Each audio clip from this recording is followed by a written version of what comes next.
გამარჯობა, მინდა მივესალმოთ ჩემს გამომწერებს და დავუბრუნდე დღევანდელ ლაივში ესეთი პატარა მიმოხილვით, პოლიტიკური მიმოხილვით, რასაც ეს პოლიტიკური ტრიბუნები, ტელევიზია წოდებულები გადმოსცემენ დილიდან პირდაპირ სინქრონის რეჟიმში. ახლა დაუკავებიათ გიგი უგულავა, პოლიტიკოსი. და გიგი უგულავას გარეშე თურმე საქართველოს არ ეშველება და ეს რამხელა უსამართლობაა, რომ გიგი უგულავა დააკავეს და როგორ გადაიტანს ამას ქართული ეკონომიკა შეიძლება ხვალინდელი დღე არ გართენდეს საქართველოში, მზე არ ამოვიდეს და მერე დასავლეთით ისევ არ ჩავიდეს და ასეთი რაღაცეები ორბიტაზე არის, მოკლედ გიგი უგულავა. პირველი თემა ეს არის. მეორე თემა არის ვიღაცა ხარება როგორ ურტყამს წიხლს მოგდაკავებულ მოქალაქეს და მესამე თემა არის რაღაცა რომელიღაცა თანამშრომელი როგორ აფასებს ამას, რომ ეს არის დამონტაჟებული. მეოთხე და მეხუთე თემა ჯერ არ არის, მაგრამ იმედია რომ გამოჩნდება, იმედია რომ გვეტყვიან ამის შესახებ, იმიტომ რომ ძალიან მაგრად გვაინტერესებს ამერიკაში ვინმემ რა თქვა, ტუალეტიდან რო გამოვიდა, ან მერე წყალი როგორ ჩარეცხა, ტუალეტში დატოვა თუ არა ტუალეტი დაბინძურებული, ალბათ მეოთხე, მეხუთე, მეექვსე თემა, დღის თემა ეს იქნება და არა ის რაც რეალურად ერთ ხალხს აწუხებს, იმიტომ რომ ის რაც ერთ ხალხს აწუხებს, სინამდვილეში არავის არ აინტერესებს. ახლა მე აქედან მიუბრუნდები ამ ეგრეთ წოდებულ ტელევიზიებს და რამოდენიმე შეკითხვას დავუსვამ. კი ამბობენ და კი უნდათ რომ ამ ყველაფერს თავი არიდონ და 1000 ნარატივი აქვს, მაგრამ ამას ხო ხალხი უყურებს და საზოგადოება უყურებს და აქცევს ამას ყურადღებას, რომ რეალურ პრობლემაზე არავინ არ კონცენტრირდება და საკითხს ისე არავინ არ სვამს, როგორც საჭიროა და სულ ყოველთვის რატომღაც ჩანს ის, რომ აგერ მხოლოდ ნიკამელია დააკავეს, აგერ მაგალითად გიგი უგულავა დააკავეს და მარტო ესენი არიან უმთავრესი სახეები დღევანდელი ტელევიზიის და ესენი არიან პირველ ხაზზე წამოწეულები და არა ის უბრალო ადამიანები, ვთქვათ, რომლებიც დაკავებულებიც არიან, აცემებიც არიან, პატრონიც არ ახავთ, არავინ ყურადღებას მაგათ არ აქცევთ და ელემენტარული რატომ მივიდნენ იმ აქციაზე, იმასაც რო არავინ არ ეკითხება, თქვენ, რომელ მოტივსაც და მიზეზსაც საერთოდ ნაცმოძრაობასთან და ამათ პოლიტიკურ ინტერესებთან შეხება არ აქვთ. ახლა გეკითხებით თქვენ ისა რურუატევეს ვეკითხები, რომლის ეგრეთ წოდებულ ჟურნალისტსაც მიკროფონი კალაშნიკოვში ეშლება, მაგრამ არ გვიკვირს ახლა რურუადან გამომდინარე ვეკითხები ისრაელში დეზერტირად მყოფი კეზერაშვილის ტელევიზიას და მის ეგრეთ წოდებულ საინფორმაციო პოლიტიკას ამ ვახოსანაიებს და ამ გამოსირებულებს. ეს ის უგულავა არ არის, რომელიც გასამართლებული იყო სახელმწიფო თანხების განსაკუთრებით დიდი ოდენობით მითვისების საკითხზე? არის თუ არა ეს ის ბატონი გიგი უგულავა, რომელმაც თბილისის მერობის დროს როდესაც არჩევნები იყო და ნაცებს უნდა გაემარჯვოს და მიშა უნდა დარჩენილიყო ხელისუფლებაში, უკანასკნელ კაპიკამდე რომ გაძარცვა ქვეყნის ბიუჯეტი, იმიტომ რომ უგრევა რა ამომრჩევლებს იმის იმედით, რომ მერე ხმას მიცემდნენ მიშას და მიშა იქნებოდა ისევ და ეს იქნებოდა მარადმწვანე თბილისის მერი. ქოცებზე ცოტა მოგვიანებით ვილაპარაკებ, მაგრამ თქვენ ახლა ამ პროდუქტს არ გვტენით, ეს ის გიგი უგულავა არ არის, რომელიც სხვათა შორის არ უარყოფს მის ჩადენილ კრიმინალს. არ უარყოფს მის ჩადენილ კრიმინალს, ამბობს, რომ ეს დანაშაული მან გააკეთა და მერე როგორ გამოვიდა ციხიდან. მაგი კი არა, ვიღაცას 200 და 300 ლარი რო აქვს მოპარული და იმაზე ყავს პროკურატურას დაჭერილი, დღემდე ზის ციხეში აგერ რამდენი წელიწადი. და რა უნდა თქვას იმ კაცმა ციხეში როზის უყურებს აგერ 50-60 მილიონი მოიპარა დედაატირებულმა უგულავამ გუშინ ციხეში ჩასვეს და დღეს უკვე გამოუშვეს. იმიტომ რომ სალომე ზურაბიშვილმა შეიწყალა. რატო? იმიტომ რომ ოპოზიციონერი იყო. ბრჭყალებში პოლიტიკოსი. და რა პრივილეგია აქვს კანონთან მიმართებაში ჩვეულებრივ მენაგვე მოიპარავს თანხას სახელმწიფოს და მიითვისებს, თუმცა მეეჭვება რომ მენაგვემეს ნაკლებად შეძლოს. ხელმწვდომა არ ექნება ამხელა. ავიღოთ სიტყვაზე სხვა, თუნდაც საკანცელარიო საქმით დაკავებული რომელიმე მაღალჩინოსანი. და თუნდაც ეს ნაბიჯვარი უგულავა, იმიტომ რომ პოლიტიკოსია. განსხვავება რაშია, ხო? მოიპარე თანხა ჩაჭექი. გამოიძიეს, აღიარე ბრალი, მაშინ მოიხადე შენი სასჯელი, რაც არის იქ. საკმაოდ სოლიდური წლებია ამ დანაშაულზე და საზოგადოებისთვის საშიში ხარ, იმიტომ რომ საზოგადოება რასაც აგროვებს ამ თანხებს, აგროვებს იმის გულისთვის, რომ კეთილდღეობა გქონდეს და შენ რომ ამას შენ პოლიტიკურ ინტერესში იყენებ, რომ ძალაუფლება შეინარჩუნო, საზოგადოების ძალას რო იპარავ. ორმაგაც საშიში და დამნაშავე ხარ. მან გამოსულმა აგერ ციხიდან რა ბოდიში მოიხადა, პატიება ითხოვა, თუ რა გააკეთა. შეწყალება ითხოვა, არ უთხოვია ზურაბიშვილთან შეწყალება, მაგრამ ზურაბიშვილმა ისე შეიწყალა. აი ესეთი ანომალიები გვაქვს ჩვენ, ქურდი და მამაძაღლი დღეს თავს პოლიტიკოსად გვაჩვენებს და სახელმწიფო სათავეში მოსვლა უნდა, იმიტომ რომ კიდე უფრო მაგრად დაანგრიოს, უფრო მაგრად მოიპაროს, უფრო მაგრად გაძარცვოს ქვეყანა. ეს არის სიმართლე და ხელებს იქნებს იქ პრიმატივით. ეს ის გიგი უგულავა არ არის, რომელიც ნარკოტიკული თხრობის ქვეშ ეგრეთ წოდებულ პრივატ საღამოებს აწყობდა და სტრიპტის როც ეკავდნენ მაგის წინ მაგიდაზე და მერე ეს სურათები მთელმა საზოგადოებამ ნახა. როგორი მორალის კაცია, 1 ცოლი, 2 ცოლი, 3 ცოლი, 4 ცოლი, ჰარამხანა რო ყავდა. სულ კიდია კაცო, ასე უგნია 1000 ცოლი მოიყვანოს, მაგრამ ვიცით რა ეს კაცი რა მორალის ადამიანი არის და ვინ არის. თუ რა ვქნათ ახლა დავკავდეთ იმაზე ლაპარაკით, გიგუ უგულავა რა მაგარი ტიპია, რა მაგარად იცავს მერე ხალხის ნაჭამი ფულით დიეტას. უგულავას დიეტაზე ვილაპარაკოთ. ნაცვლად იმისა, რომ საზოგადოებას რა აწუხებს იმაზე გავაჩეროთ არჩევანი და იმაზე გქონდეს ლაპარაკი. ვინ არის გიგი უგულავა? რა მორალის ადამიანია გიგი უგულავა? რა მოგწონს მასში? სტრიპტიზი მოგწონს, მრავალცოლიანობა მოგწონს, სახელმწიფოებრივი თანხების გაფლანგვა და მითვისება მოგწონს, თუ რა მოგწონს? ის რომ ასე მარტივად შეუძლია ციხეში შესვლა და მერე ასე ჯადოქარივით უკან გამოსვლა, სად ისწერება ეს სცენები? ვინ წერს, ვინ აკეთებს, ვინ ადგენს ამ ყველაფერს? ან რა მოგწონს გიგი უგულავას მიერ ჩადენილი როგორც იქცეოდა ნაციონალური მოძრაობის დროს, რომ ეგრეთ წოდებული არაფორმალი იყო, ხელისუფლების ჰერმესი ბიჭუნა, რომელსაც შეეძლო საპატრიარქოში შესულიყო ხელები ერტყა, დირექტივები მიეცა, რომელსაც შეეძლო პატრიარქის ეპისტოლე შეეცვალა საშობაო, რა არ აკეთებდა უგულავა ამას? დაისაჯა უგულავა ამისთვის? კარგი კანონი დარდაჭირა, მორალური კუთხით დაისაჯა? სად არის საპატრიარქო, რატო არ იღებს ამ ყველაფერზე ხმას? ყოფილი ის არის, რა ქვია, თურმე მორჩილი, გიგი უგულავა არის მორჩილი. ისეთი მორჩილები არიან, როგორიც ეს შიო, როგორიც ეს ჯაღმაიძე არის და კიდე ბევრი ამნაირი ნაძილები. უამრავი საპატრიარქო რო გააკეთეს იქ ჩვეულებრივ ფულის საჭრელ მანქანად და ღმერთის გარდა ყველაფერს ნახავ დღეს. მაგათ მიერ შექმნის, აი ესეთი უღმერთოებით არის სავსე. და ესეთი ადამიანები გამოვლიან მერე და სხვის უღმართოებაზე ილაპარაკებენ. რატო უნდა მივიღოთ ჩვენ უგულავა, გინდა სასულიერო პირი არ არის უგულავა. ერის კაცი თლად ბოლომდე ვერ არის. პატიმარის სტატუსის ქვეშ მყოფი ვერ არის. შეუმდგარი ჩეგევარა არის, რაც გამოვიდა ციხიდან, ზის ამ ტელევიზიებში იქნება ხელს და ნუ ჩვეულებრივ შეხედეთ როგორია იმბეცილი, იდიოტი ადამიანს, რომელსაც ლოგიკა არ გააჩნია რა. ეს არის სინამდვილე, უგულავა. ეხლა დაჭერილია უგულავა და იმსჯელებს სასამართლო იმაზე, თუ როგორ უნდა დაეკისროს მას ადმინისტრაციული სახელი. კი, მაგრამ უგულავას საქციელი ეს ადმინისტრაციული სახელია მარტო. მაგაზე კიდე ცოტა კვევით ვილაპარაკებ, მაგრამ 2008 წლის ომის დროს სამხედროები რო გაყარა გვერდზე და თვითონ ხელმძღვანელობდა აი ამ პროცესებს, ომს რო ხელმძღვანელობდა მაგი და კრიმინალი კეზერაშვილი. ის კიდე თავდაცვის მინისტრი იყო, თუმცა ომს არ ხელმძღვანელობს თავდაცვის მინისტრი, ცნობისთვის. ომს ხელმძღვანელობს გენერალური შტაბი. არც გენერალური შტაბი, არც არავინ პროფესიონალი, მხოლოდ უგულავა იყო იქ მთავარსარდალი და უგულავა აგინებდა ჯარს, რომ უკან კი არ უნდა დაეხიათ, პირდაპირ უნდა შევარდნილიყვნენ რუსების საცეცხლე წერტილების ქვეშ. იმიტომ რომ მეტი მსხვერპლი იყო მაშინ საჭირო. იმიტომ რომ მეტი სიკვდილი უნდა ყოფილიყო. იმიტომ რომ მეტი უბედურება უნდა მიეღო ქართველებს, რომ ამ გენს მერე უფრო მაგრად ეტირათ და მოეთხოვათ დახმარებები და შეეჭამათ. რაც გააკეთეს იმ ტოლვილებთან მიმართებაში, თუნდაც გიტოს ჩასახლებები რო გააკეთეს. აი სად იყო უგულავა.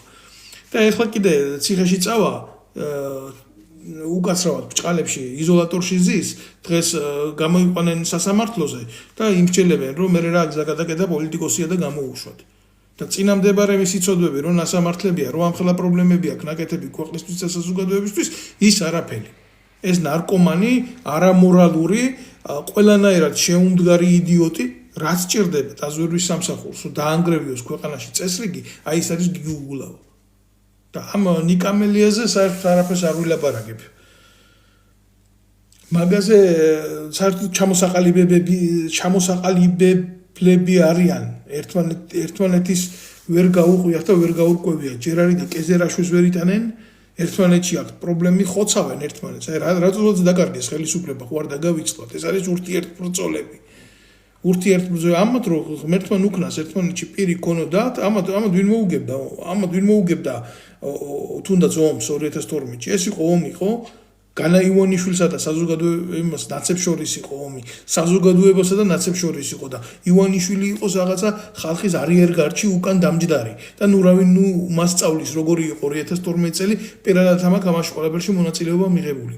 რას აკეთებდა მაშინდელი პოლიცია, რას აკეთებდა მაშინდელი ადმინისტრაციული რესურსი და რას აკეთებდა თითეული მათგანი მთელი ქვეყანა გაბოზებული რო ყავდათ. ეს არის სიმართლე.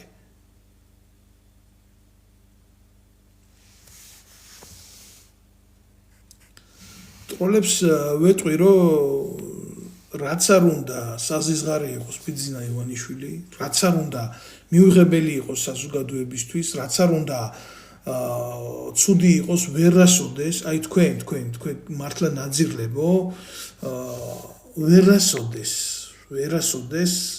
ვერ შეცვლით ბიძინა ივანიშვილს, ვერასოდეს. რატო ვერ შეცვლით მაგას გეტყვით ამ წუთას ძალიან მარტივად, იმიტომ რომ ბიძინა ივანიშვილი იყო ის ტიპი, ვინც თქვენ გაფინანსებდათ ნაცებს 7 ნოემბერს, მათ შორის ჩამჯდარი იყო თქვენს პოლიტიკურ რგოლში და გირჩევდათ როგორ გეცემათ ხალხი უბრალო ადამიანები. ბიძინა ივანიშვილმა თქვენ გამოგიყენათ, გიხმარათ, გისწავლათ და ეხლა თქვენი მით უმეტეს ნახევარი პოლიტიკური ელიტა ვინც აკავთ არის ნაბიძინა ივანიშვილარი ტიპები. ხიდაშელები, უსუფაშვილები, ბევრი ყავთ, ბევრი მაგნაირები, სავსე ხართ, ბიჭო, იცი რანაირი ტიპები ხართ, ირგვლივ დამოყრილები, აი, ჯერო ნაცი იყო, მერე კოცი რო გახდა, მერე კოციდან ისევ ნაცი რო გახდა. და ნუ ახლა ბიძინა ივანიშვილს აქვს ძალიან დიდი ფორა თქვენთან მიმართებაში. თქვენ 1000 წელი მაგნაირი დესტრუქციებით, მაგნაირი აქციებით თუ რაღაცა არ მოხდა ზევიდან და გეოპოლიტიკური რუკიდან საბოლოოდ არ წაშალეს ქართული ოცნება და აი ამათი კოლაბორაციონისტული სისტემა მართლა სიმახინჯეს აზარლობა და არ ჩარეცხეს, ხო, მანამდე ბიძინა ივანიშვილს თქვენ ვერასოდეს ვერ ჩარეცხავთ. კარგად იცის ამან თქვენი ხასიათი, წლებია ეს თქვენ გსწავლობთ და წლებია ეს თქვენ გხმარობთ. ეს არ არის მარტო რაღაცა კონკრეტული მომენტი, რომ აი აქედან იქამდე გხმარობთ, არა. რამდენი წელიწადია ბიძინა ივანიშვილი თქვენ გხმარობთ, ხელისუფლებაშიც რო იჯიქით, მაშინაც გხმარობდათ. თქვენ გეგონათ, რომ თქვენ ხმარობდით ამას, მაგრამ სინამდვილეში როდესაც თქვენ მაგას დაუპირეთ ხმარება, ხო? მაშინ გაგიკეთათ ეგრეთ წოდებული გადატრიალება და ხალხი გამოიყენა და ხალხთან ერთად თქვენს გიხმარათ თქვენ დედამოწმუნეებო. ეს არის სინამდვილე. ახლა ვიცი რომ არ მოგწონთ, ვიცი რომ სიმართლეა და მწარეა, მაგრამ ესე არის. და თუ მაგალითად გეოპოლიტიკური რუკიდან მოხდება საერთოდ ბიძინა ივანიშვილის წაშლა, თქვენ რა გიხარიათ არ ვიცი, თქვენც ჩაგრეცხავენ.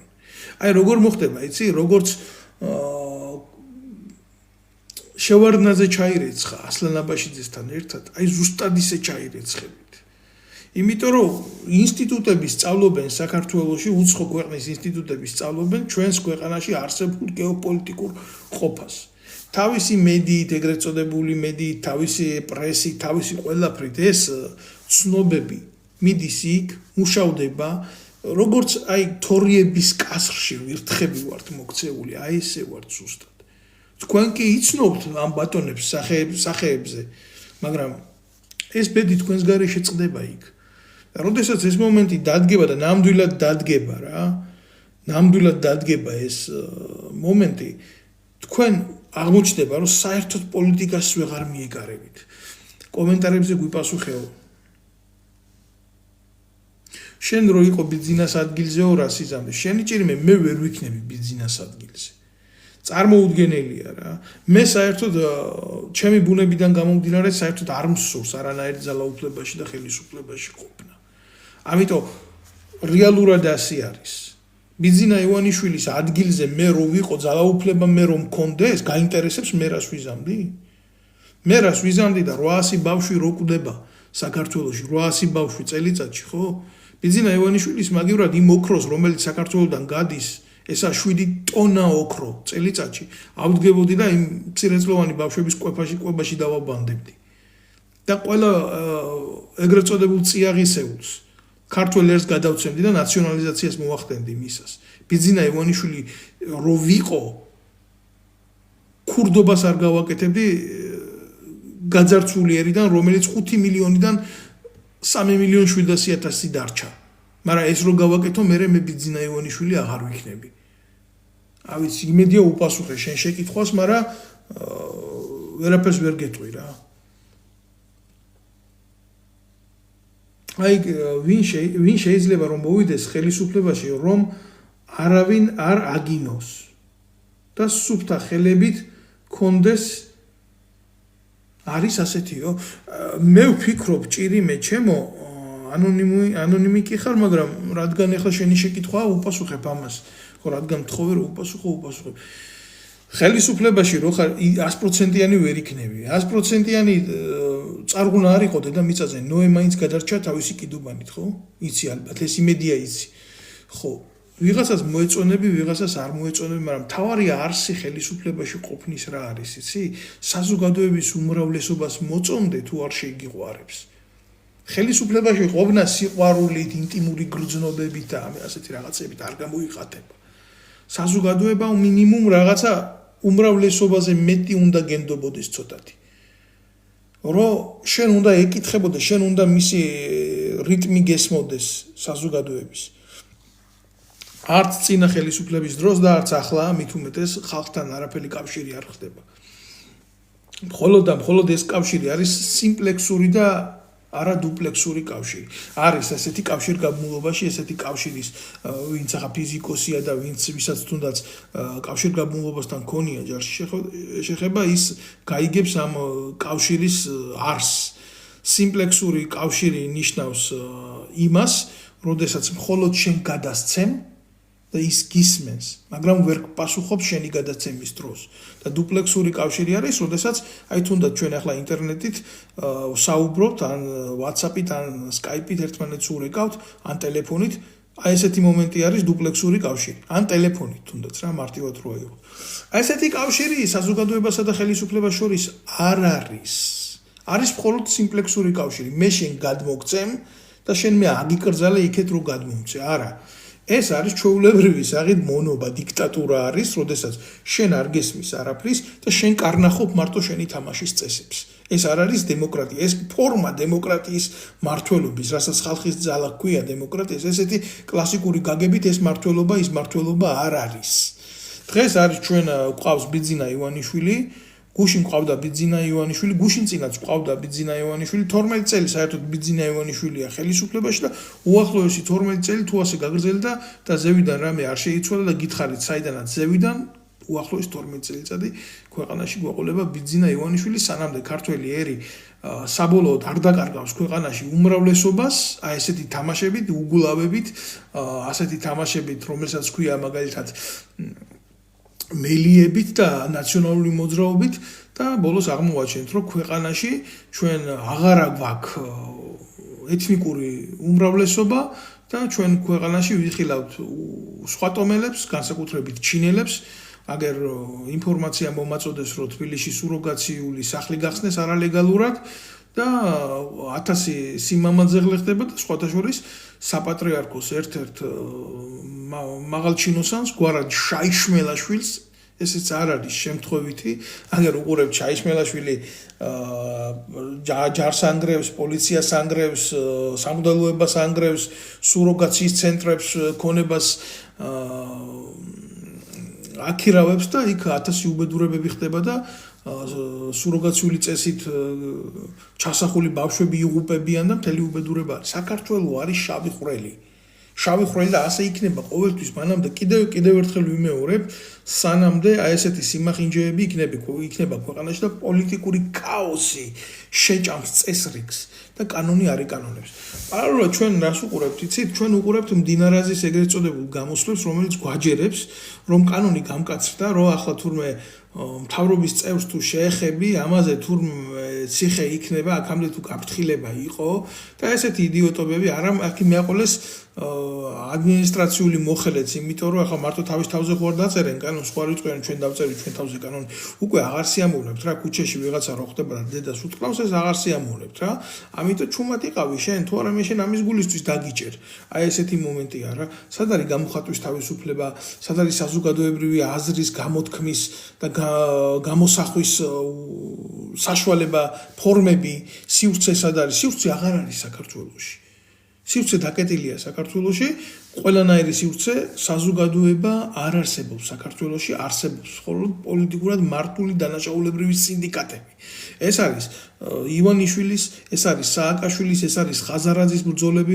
ეხლა რა მიდის, იცით, გაერთიანებული არის ძირითადად ის ძალები, რომელიც ბიძინა ივანიშვილის მთელი ამხის მანძილზე ყავდა სექსუალური აქტის ქვეშ, იმიტომ როგორც გაგიხსენით მე თქვენ, საზოგადოებასა და სახელმწიფოს შორის არანაირი კონტაქტი არსებობს, სახელმწიფო ქართული ოცნების მიერ დამონებული საზოგადოებას უკავშირდება მხოლოდ სიმპლექსის რეჟიმში, დუმპლექსის რეჟიმი აქვს მხოლოდ ნაციონალურ მოძრაობასთან, ხაზარაძესთან, ანადოლიძეებთან, ხიდაშელებთან და საერთო ჯამში ესეთი ურთიერთობა, ესეთი კავშირი არის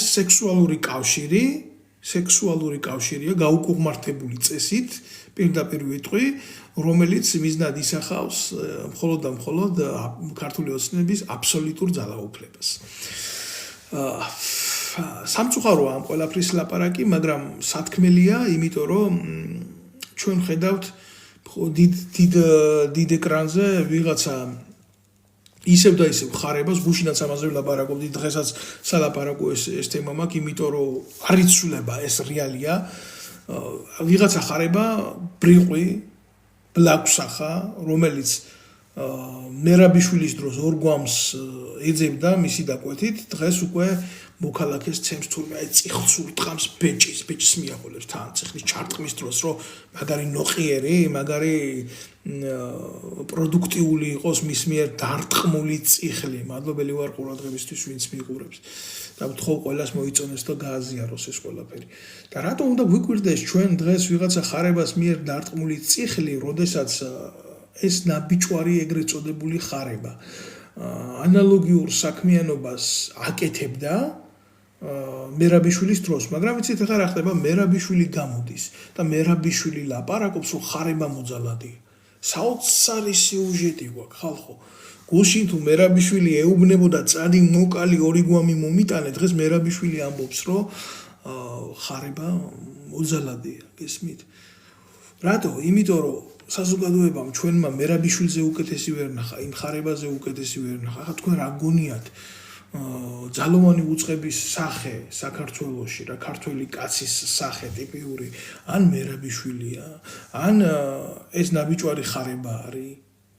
რატო გვიკვირს ჩვენ ესეთი საქციელები? რატო თამაშდება ხელისუფლება სულ ერთსა და იმავე წერტილში? რატო არის ხელისუფლების ძალა მხოლოდ ვიღაცა ხარება, ვიღაცა ნიკამელია, ვიღაცა მერაბიშვილი, ვიღაცა ივანიშვილი, ვიღაცა არ მოიძებნება უკეთესი შემსრულებლები ქართველი ერის მოსატყუებლად.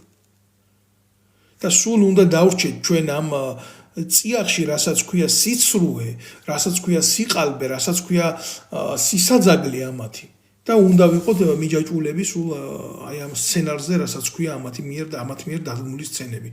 აბა მოაბრუნეთ კამერა ირგვლივ. აი ამათი დადგმული სცენები არის 3,700,000 კაცში სულ რაღაც 100 მაქსიმუმ 200 კაციანი სცენები. დანარჩენიერი რითი ცხოვრობს. გამოაგლე იქ რაღაცა 1000 კაცი ხელისუფლების გამაძღარი ღორიშვილები, მათი ოჯახებით და ასეთი. კარგი, 3,700,000 კაცის მხოლოდ 2% არის ეგრეთ წოდებული ხელისუფლება და ოპოზიცია. დანარჩენი ხო არის უბრალო საზოგადოება, მუშა-მასა და ასე შემდეგ, ხო? სად არის ეს მასა, სად არის ეს საზოგადოება? სად არის ეს ხალხი? მონობაში არის, გადაქცეულია, ან არის თავიდან ბოლომდე ჩარგული თავის საქმეში, თუ უნდა რომ ორი კაპიკი სახში იშოვოს და მიიტანოს. და იმასაც ფასი აქვს დაკარგული, იმიტომ თქვენ საბაზრო ღირებულება რო ნახოთ, დღევანდელი ყიდვით უნარიანობასთან მიმართებაში არის 0 საერთოდ. და ქვეყანა ცხოვრობს უცხოეთიდან გადმორიცხული თანხებით, თუ ისინიც გაჩერდა, თქვენ მერე ნახეთ ინფლაცია. რითი შეინახავენ ამ ფულს, ცდილობენ რომ აგერ ისეთ ქვეყნებში, რომლებიც ნაკლებად არის კონტროლირებადი დემოკრატიული სამყაროს მიერ, იქედან მოიზიდონ ფული. ლიჟბი ხვალინდელი დღე გაიხანგრძლივ. ქართულ ოცნებაში მყოფ ნაწილებს და ნაციონალურ მოძრაობას დამიჯერეთ. მხოლოდ აქვთ შიშის და ზიზღის გრძნობა. ესენი ძალიან მძიმე შეგრძნებებია. როცა გეშინია და როცა გეზიზღება. და როცა გეშინია და როცა გეზიზღება, ეს ემოციები არ არის ეს დადებითი ემოციები, ესენი არ მოიტანს არაფერ კარგს. სიყვარულის ნდობის განცდა ამ ხალხს არ გააჩნიათ. და რას დაბადებს ეს ორი გრძნობა დადებითი ემოციების გარეშე გარდა ბოროტის, რა სინდისი, რა ჰიბრიდიზმი იქნება. ქართული ოცნება დღეს იცავს ხელისუფლებას, იმიტომ კი არა რომ მას დაკარგვა არ უნდა ხელისუფლების. იმიტომ იცავს ხელისუფლებას, რომ იმის იქეთ იქნება სამუდამო გასამართლება მათი. თუ ნაციონალური მოძრაობა მის ლოგიკაში ასე იხარშება, ეს დაბრუნდება ხელისუფლებაში. ხალხი არ აინტერესებთ. ისინი დაექვემდებარებიან ტოტალურ უტილიზაციას. და ამის მაგალითი აქვს შევარდნაძის, ასლან აბაშიძის ხელისუფლება. თქვენ რა გგონიათ, ვინ არის ქართული ოცნება? ქართული ოცნება არის პუტჩისტების შვილების ანასხლეტები, გადმოუბირებული ნაციონალური მოძრაობის ბალასტი და რა თქმა უნდა, უცხოეთიდან მართული სადაზვერვო ჯგუფი, რომელსაც აქვს ყარი მასალა ანალიტიკური იმისა, თუ რატო არ უნდა დათმოს ხელისუფლება. და რა თქმა უნდა, ამ ინსტრუქციების მიღმა არსებობს კონკრეტული ადამიანები, როგორც არის ბიძინა ივანიშვილი, მისი ოჯახი, მისი უახლოესი გარემოცვა, მისი ბიზნესები, მისი უძრავი ქონება საქართველოში. დასაკარგი არის აქეთ მხარეს. დასაცავით სისხლის მიერად არის. ეს არის სერიოზული ბასტიონი, აგებული ანტისახელმწიფოებრივ ორგანიზმზე. და იქეთ არის ნაციონალური მოძრაობა, რომელმაც 9 წელიწადი ძარცვა აწამა ქვეყანა მერკანტილურ ინტერესებში და ნარკოტიკში გააზავა ეს ყველაფერი და იმედი ქონდა, რომ დემოკრატიის გათამაშებით ამ ფანს შემოუბრუნდებოდა და დაუშვა ხელისუფლებაში ბიძინა ივანიშვილის მოსვლა. დაუშვა. ხალხი აქ არაფერ შუაში არა, ქვეყანა აქ არაფერ შუაში არა, თამაში ძალით. ხო, და როცა დაუშვა და როცა წავიდა, რომ მოვიდა, დახვდა ბასტიონი იქ აგებული. და ვერც წარმოიდგენდა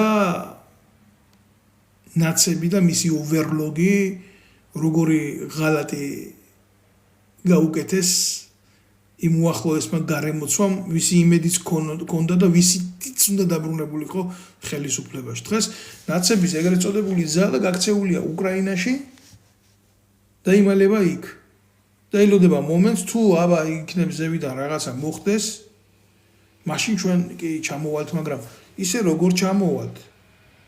არ უნდა ციხეში ჯდომა, ეშინიათ. ვინც იპარა, თქვენ გონიათ, ვინ იპარა? ვინ იპარა, გეკითხებით. ნაციონალური მოძრაობის დროს ცენტრალური ბიუჯეტი იყო შავი და ოფიციალური რა. ამ შავ ბიუჯეტს იყოფდა სულ 15-20 ადამიანი, მეტი კი ვერ. ეს თანხები გამოტანილია აგერ ევროპაში, ნაყიდია უძრავი ქონება, მათ შორის არის თანხა, რომელიც დამარხული არის, ოქროს სახით დამარხულია მიწაში, არის სხვადასხვა უცხოური ვალუტის სახით დამარხული მიწაში. ამ თანხას ისინი ელოდებიან ყველაზე შავი შემთხვევისთვის, ეს გათვლა ქონდათ.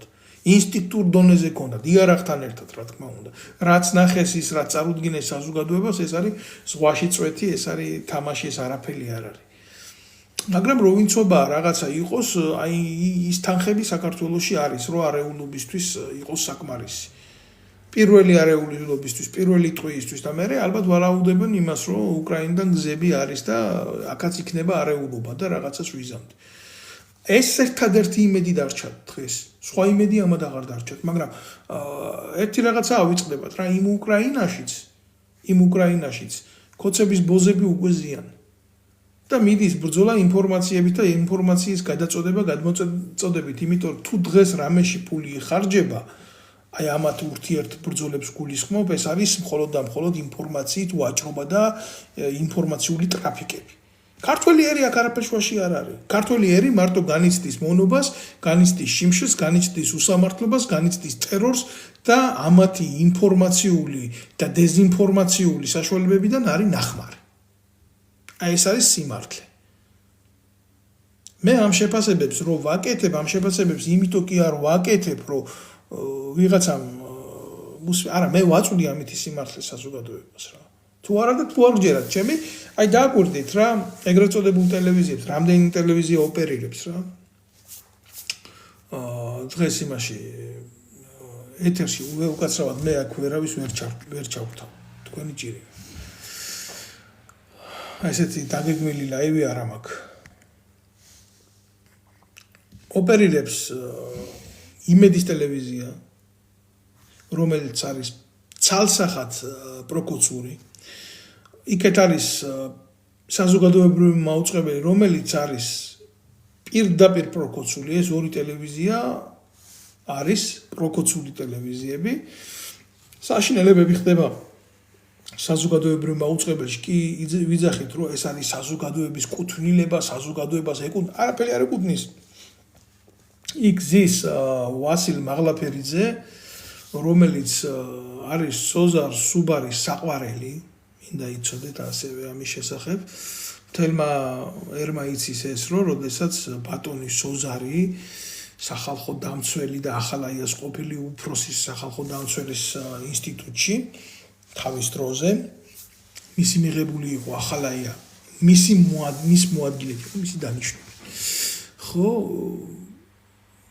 ცხინვალის მიმართულებით, როდესაც ახდენდნენ ოპერირებას, ყველამ ნახა თეთრ ნივაში როგორი აქტის მდგომარეობაში ყავდა წაგუზული სოზარ სუბარს ვასილ მაღლაფერიძე. ასე რომ იცოდეთ რა, ვერც სახალხო დამცველად და ვერც საზოგადოებრივ მაუწყებელში მაღალ თანამდებობაზე ვერ მოხვდები თუ უკნიდან გასინჯული არ ახარ.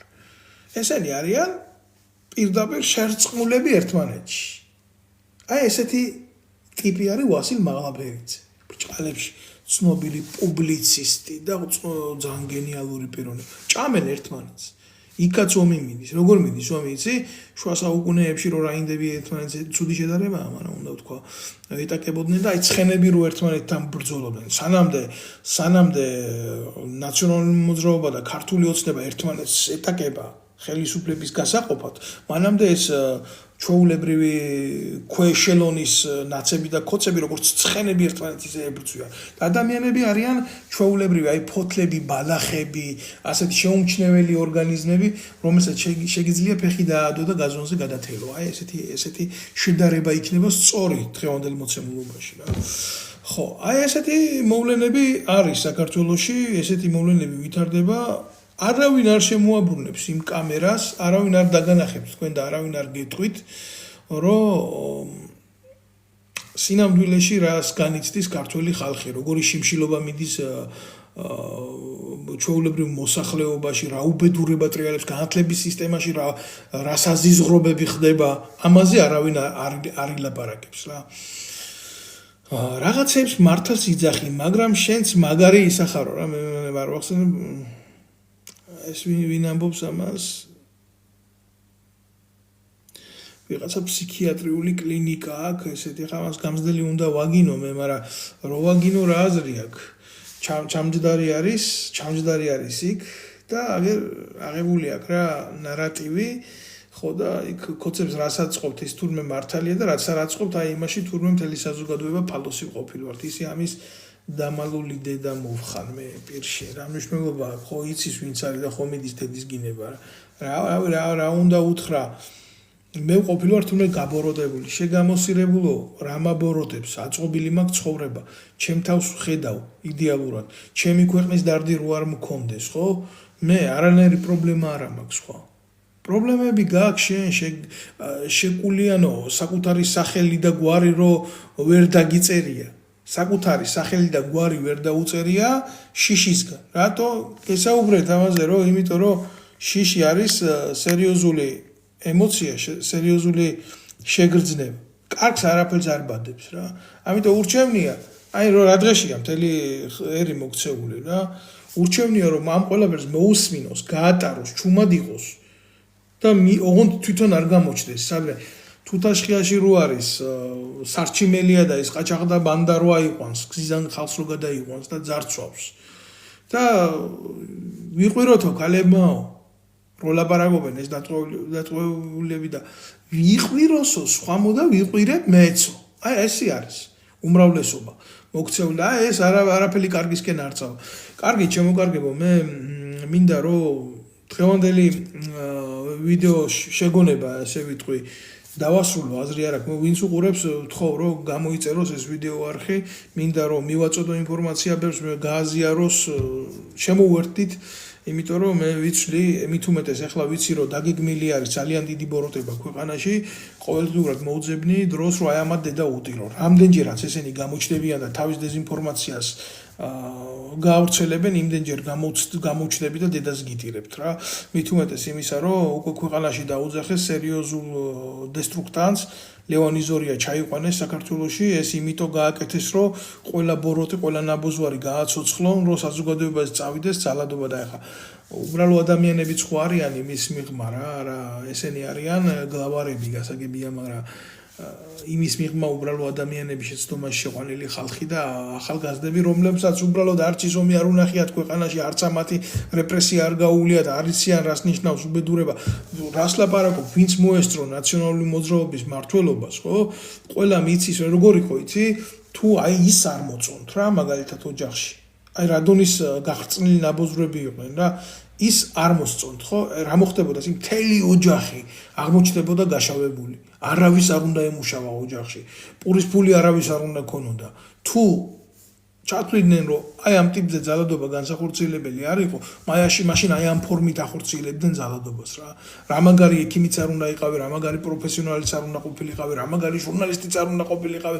აი იყო ესეთი პროფესიები, რომლებიც ამათ პირდაპირ ვეტოს ქვეშ ექცეოდა, მაგრამ თუნდაც მნიშვნელობა არ ქონდა, თუ მატორისტი ყოფილიყავი, მანქანის მაინც დაკტოვებდნენ უმუშევარი რა. მთელ ოჯახს დატოვებდნენ უმუშევარი, იმიტომ რომ არ უნდა ძმაო რა, შენ იყავი მტერი მაგათთვის გამოცხადებული რა. და ვიცი მე ეს ყველაფერი როგორ იმართებოდა, საკუთარ ტყავზე მაქვს ეს ყველაფერი გავლილი და გადავლილი და თუ ვინმე ამას გრძნობდა საკუთარ თავზე, თუ ვინმე მიცის, აი როგორი იყო, იცი, დღეს და ღამეს ვერ გაარჩევდი კაცს, ისე მოგიქცევდნენ საქმეს რა. დეზინფორმაციას ცალკე შეგიხსავდნენ, საკუთარ ქვეყანაში ცოცხლად დაგალპობდნენ, გასვლის საშუალებასაც არ მოგცემდნენ. და თუ ვინმე ძლია ნაციონალურ მოძრაობას და მის სიბილწეს ძლია ასეთმა ადამიანებმა, ასეთმა გაუბედურებულმა ადამიანებმა რა, ერთხელ და საბუდამოდ მივიდნენ და უტირეს ყოფა რა. ერთი გადატრიალება მოვაწყოთო ბატონო დავითო, ჩუმად იყავი მეგობარო, მაგის თქმაც კი უკვე ისჯება.